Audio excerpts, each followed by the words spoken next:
Yeah, what a week! I can't believe that's just this week, John. It feels like we've been um, there longer. He's been phenomenal, right? So in hindsight, easy selection. But let's talk about the moment, right?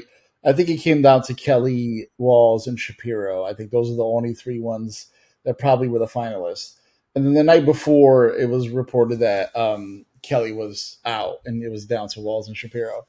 I Walls grew on me. I'll be honest. I remember the viral moment where he passed the free lunch and that whole hugging the kids thing. I remember that, so I know who he was. But I wasn't to be like as the meme goes. I was unfamiliar with his game, right?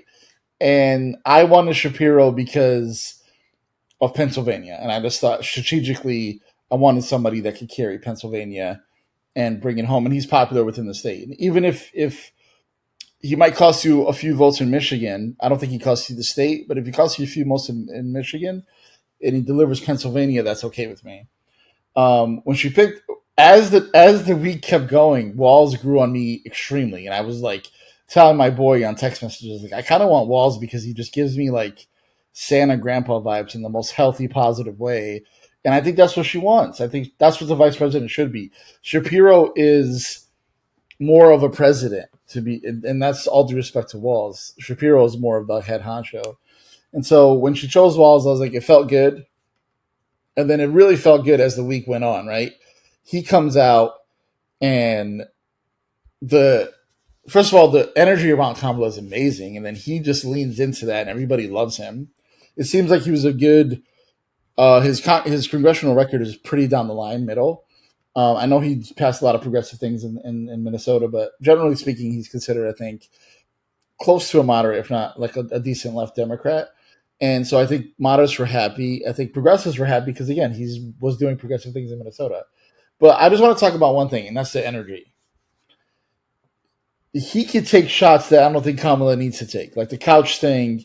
He took a shot about Trump and the crowd sizes, and Kamala doesn't have to do that. And it comes off as like Biden's malarkey, and it comes off like he's very Biden to me. He's very Biden. It reminded me of Biden in '08 with Obama.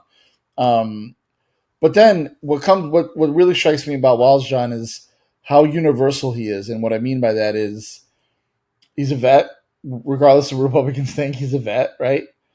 And the IVF story completely shocked me because Kamala was going to really drive home the abortion argument because she's a woman, and here's your vice presidential candidate, a 60-year-old white man who's able to talk about IVF in a way that's super relatable. So I think it was a home run. I think his numbers are going to skyrocket, and counterbalance that with JD Vance, and I think she hit a home run. I think it was the best pick, and I think Shapiro would have been probably not as exciting as this was.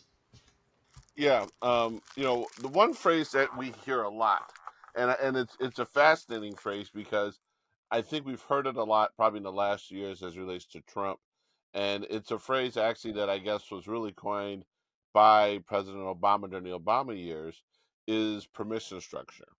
And permission structure essentially is, to paraphrase, it's where you do something or someone does something, and because of their behavior, because of something they do, it gives other people permission to do the same thing, right? That's what permission structure is. And when you think about, and you hit some great things on policy and everything else, but when you think about just the superficiality, and we do know that there are a sizable number of voters a significant number of voters who are driven by superficial things, right? Well, Tim Walz provides the permission structure, and I love how you talked about a 6-year-old white guy talking about IVF, but more importantly, Tim Walz gives a permission structure for middle-aged white men who look like him. Who, when you and I walk down the street, we see someone looking like Tim Walz, we thinking, "Hey, that's a Trump voter," right? But he gives permission to middle-aged white men to vote for the black woman, to vote for the black and South Asian woman. And you and I know, like in many ways, it's really kind of superficial that we're saying it, but don't discount just the visual And what's funny is somebody actually commented on one of the posts on one of the pages I manage that why does he pick the old guy? They're the same age. I bet you they graduated the same year. She's He 59, just he's looks older. 60. He looks older. But before we go deeper into that um, pick, what are your thoughts about that permission structure? Does Walls, and I don't hear a lot of people talking about it. Maybe it's implied, but especially when you think about, they've come out already with the camo ball cap, right?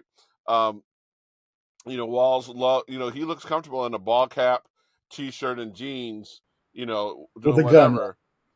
Yeah.